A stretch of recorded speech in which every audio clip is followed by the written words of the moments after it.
Hello, and welcome to Roly Poly Weight Loss. I'm your host, Roly Poly. Welcome to week 2. That means it is time for the scale again.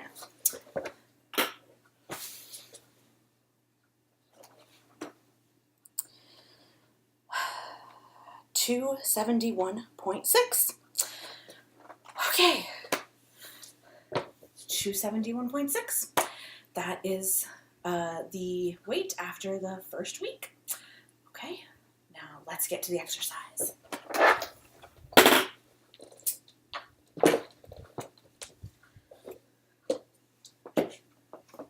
Okay, got my Fitbit ready to go. And this. Okay.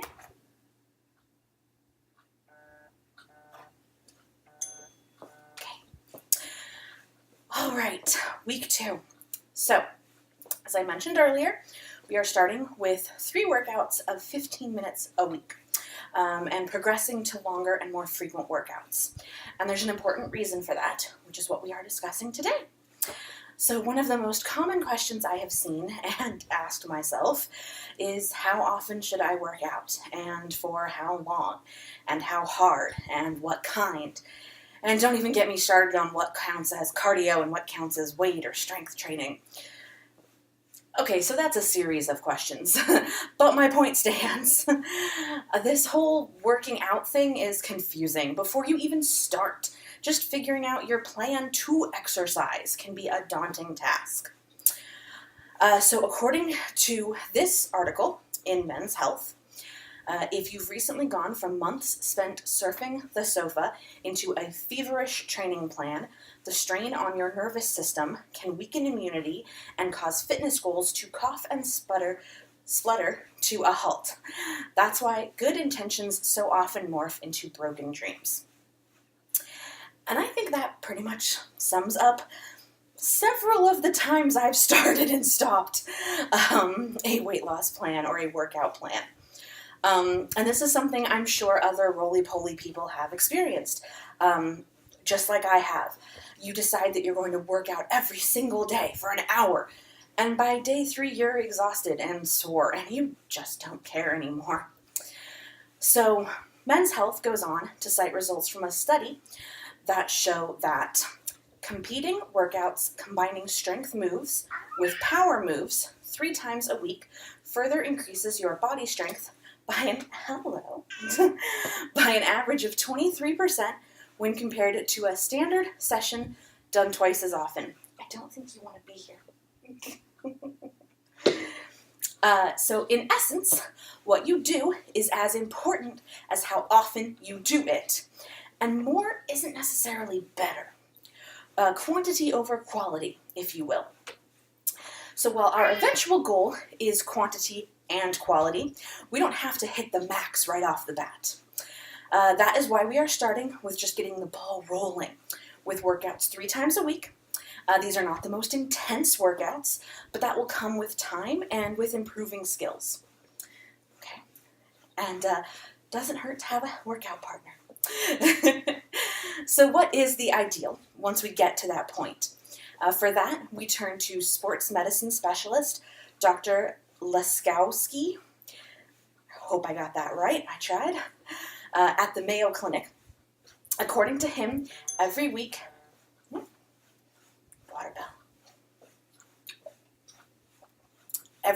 healthy adults should do at least either 150 minutes of moderate aerobic activity or 75 minutes of vigorous aerobic activity, or a combination of both.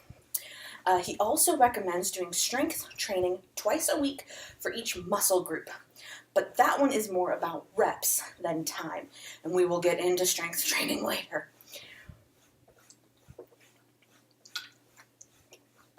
So, to clarify, moderate activity here includes walking, swimming, chores like mowing the lawn, etc. Vigorous activity would be your running, aerobic dancing, things like that. Really get the heart pounding. So strength training doesn't need to involve weights. There are all kinds of exercises that use your own body weight against you and activities like rowing or rock climbing. But again, different topic for a different day. So if you're exercising 7 days a week, then that 150 minutes would break down to just over 20 minutes a day. If you worked out 6 days a week, it would be an even 25, and 5 days a week would be 30 minutes. So now, as I've said, I'm starting at 15 minutes 3 times a week, which is only 45 minutes a week. This is true. But we are going to bump that up to 30 minutes and 5 days. Again, we're starting slow. Slow and steady wins the race. But there is a question that arises from this breakdown. Is there a best amount of time? Should we do the 20-minute exercises more often or the 30 minutes less often? And does that matter? The answer is yes, it does, but not in the way that you think. So a study was done with over 400,000 people. I can't even imagine how they got that many people to exercise for them. That just blows my mind. But they did. This study, which was published in the Lancet Medical Journal in 2011, broke people into 5 categories: inactive, low activity, medium, high, and very high activity. And compared to the inactive group, even the 15-minute-a-day low group saw positive benefits. Not as great as 30, obviously, but better than 0. So even 15 minutes is better than nothing. Okay? And that begs the question, does that 15 or 30 minutes have to be all together at once? Studies actually indicate no.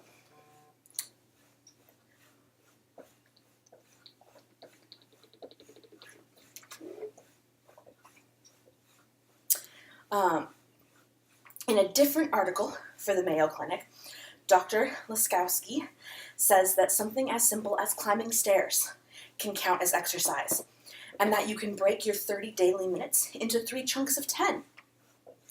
And he's not the only one. The Journal of the American Heart Association conducted a study looking at 5 and 10-minute bursts of activity, like running from your car into work. And it concluded that they added up. These exercises are slightly more strenuous than the ones mentioned above. They're the water aerobics, brisk walking, bicycling, doubles tennis, ballroom dancing, etc. But they still don't have to be as strenuous as like full out running or bicycling or singles tennis. So the best way I found to kind of picture it is think regular court volleyball versus beach volleyball. If you've ever watched that during the Olympics, oh my gosh, that sand, they are getting so much higher a workout. But volleyball is still a pretty good workout. So we're not talking walking. We're talking moderately strenuous exercise here. Just not strenuous. And that varies for different people. So all of these journals and studies combined, the bottom line seems to be this. 1, some is better than none. Pretty straightforward. 2, short bursts are okay if you can't do long.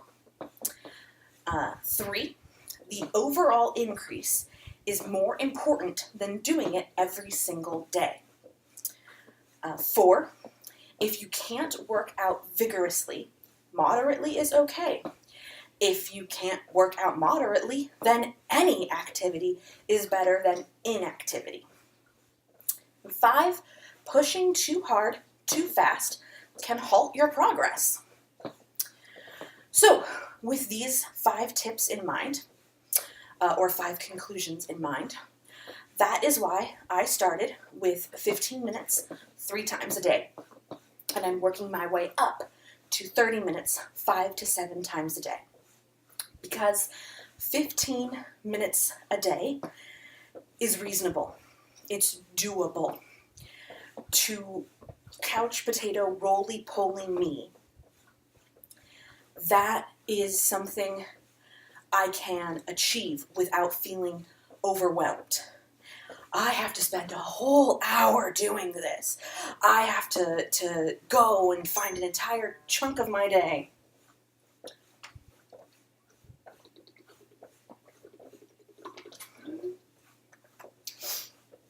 I have to find a whole chunk of day that I can fit that into. I have to work around that in my schedule. 15 minutes? Much, much easier to think, oh, I can just slot that in somewhere. Oh, hey, that could be while dinner's getting ready. I can fit that in.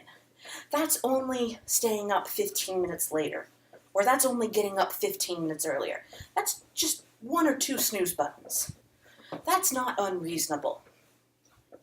And that is where you start to develop the habit. And again, only starting with 3 days. That's reasonable. If I have a busier schedule some of the days, I don't have to worry about fitting it in that day.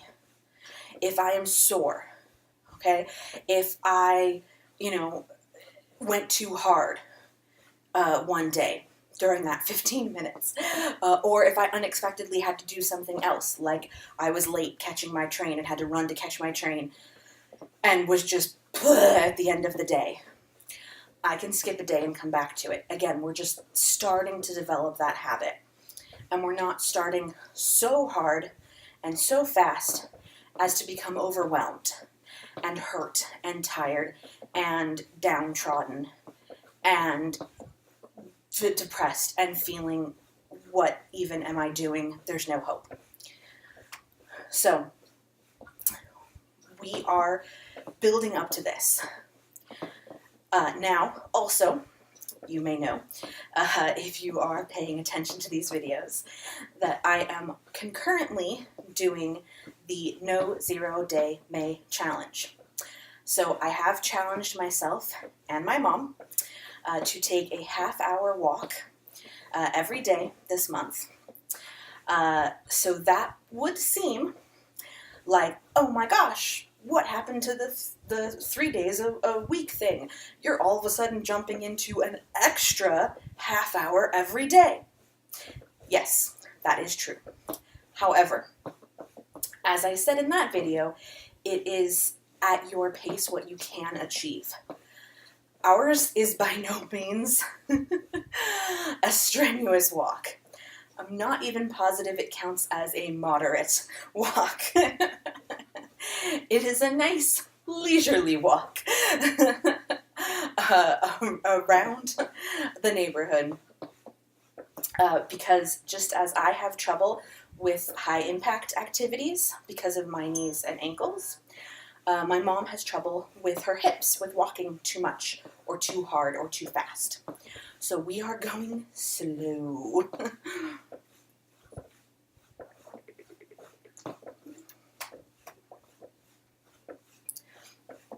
And with the No Zero Day May, gotta get that right, No Zero Day May, for us, it is not about thinking that those walks will lead to weight loss, or even that they will lead to a habit. Hopefully, they will lead to a habit. But if they don't, we will still be doing our other exercises. What those are about is being more active in general. A lot of people are starting at a level of inactive. Going back to that study with the 400,000 people, one of their levels was inactive. Right there, your roly-poly couch potato person who maybe has a sedentary desk job and really just walks from their house to their car to their job to their car to their house. And that's all they do in a day. That really could be counted as any kind of activity.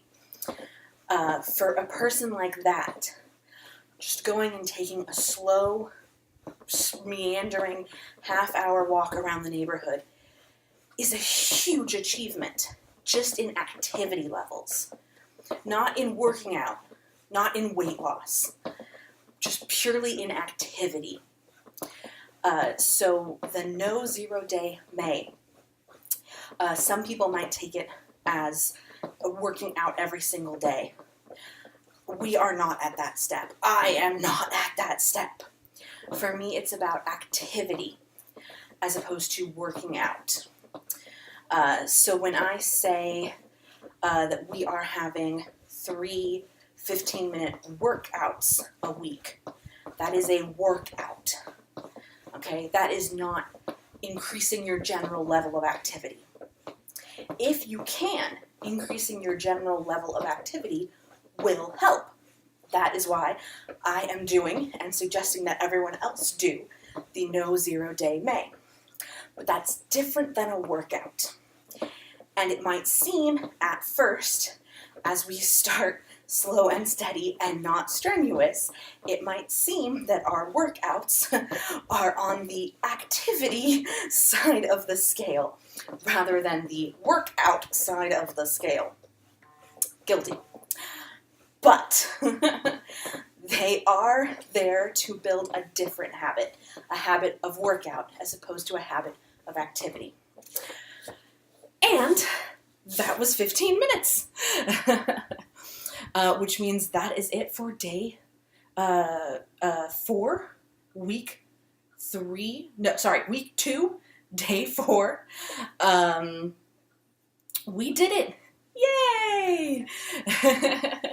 And that is to tell me to drink the last of my water.